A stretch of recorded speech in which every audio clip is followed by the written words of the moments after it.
Perkenalkan, nama saya Dorban Orselo dengan NIM 230306778. Sini saya akan menjelaskan anatomi fisiologi ternak kelinci atau Oryctagallus conistulus yang diampu oleh dosen Ibu Tati Fidiana Sari, SPT, MP, IPM. Yang pertama, anatomi eksternal. Terdiri dari satu caput atau kepala, kolum atau leher, trunkus badan, ekstremitas ligae, baru terakhir caudal atau ekor. Caudal ini ditutupi oleh rambut atau pilus. Yang pertama, cabut.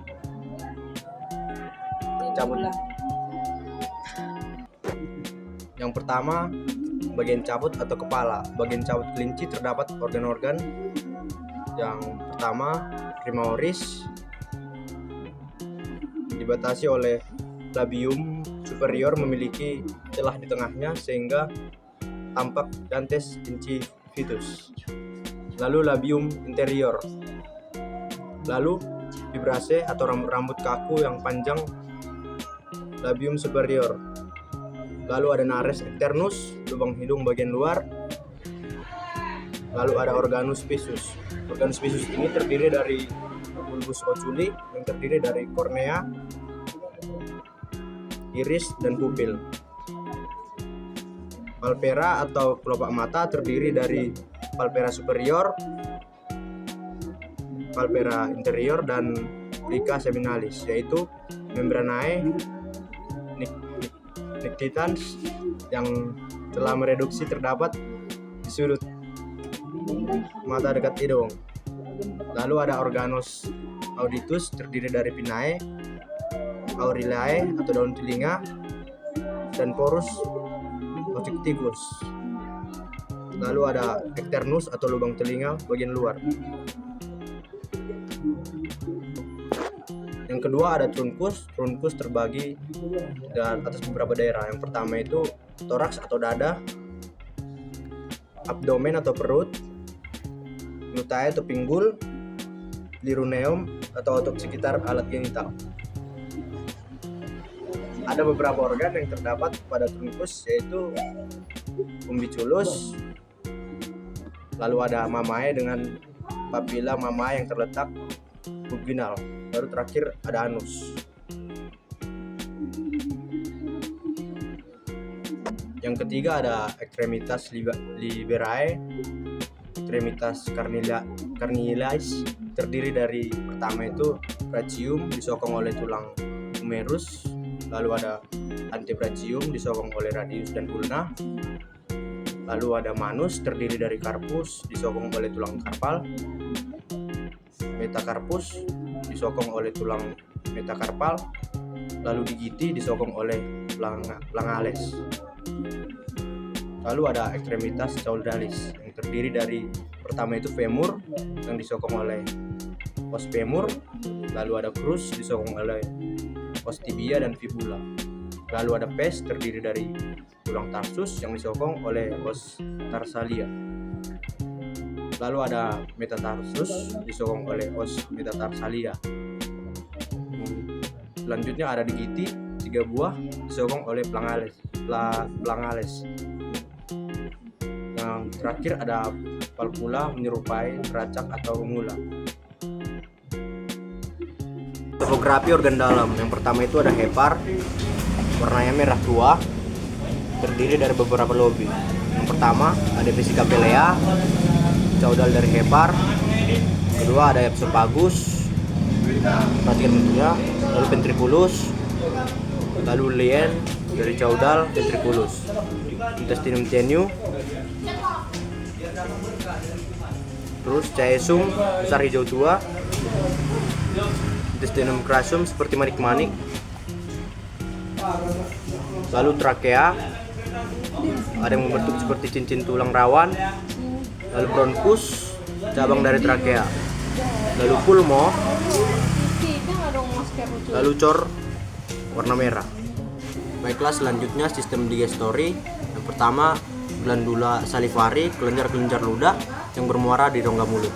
lalu glandula parotis sebelah luar di belakang mandibula atau di bawah telinga. Lalu ada glandula sublingualis di bawah lingua, lalu ada glandula infraorbitalis di bawah pusculus oculi. Semua kelenjar ini memiliki pasangan. Hepar. Hepar dekat dengan diafragma dexter ventriculus menghasilkan cairan empedu yang dialirkan melalui ductus. Lalu ada vesica velea, disalurkan vesica velea ini saluran dari ductus otisticus bergabung dengan ductus hepatitus menjadi ductus conductus bermuara di cranial duodenum. Lalu ada pankreas, terdapat di antara duodenum pars cendens dan pars descendens, menghasilkan dua macam getah. Yang pertama itu ada enzim, disalurkan melalui ductus pankreus ke duodenum. Hormon disalurkan langsung ke dalam darah atau produk melalui saluran keluar.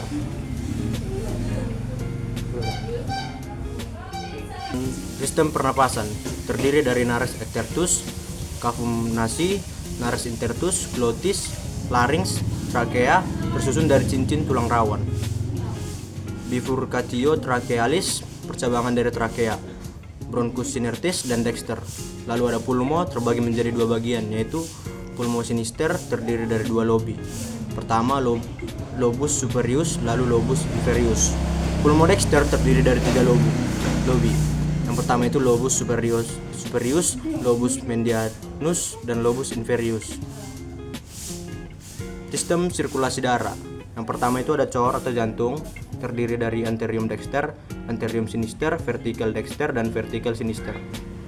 Lalu ada arteri, saluran darah yang mengangkut darah kaya oksigen dari jantung ke jaringan tubuh.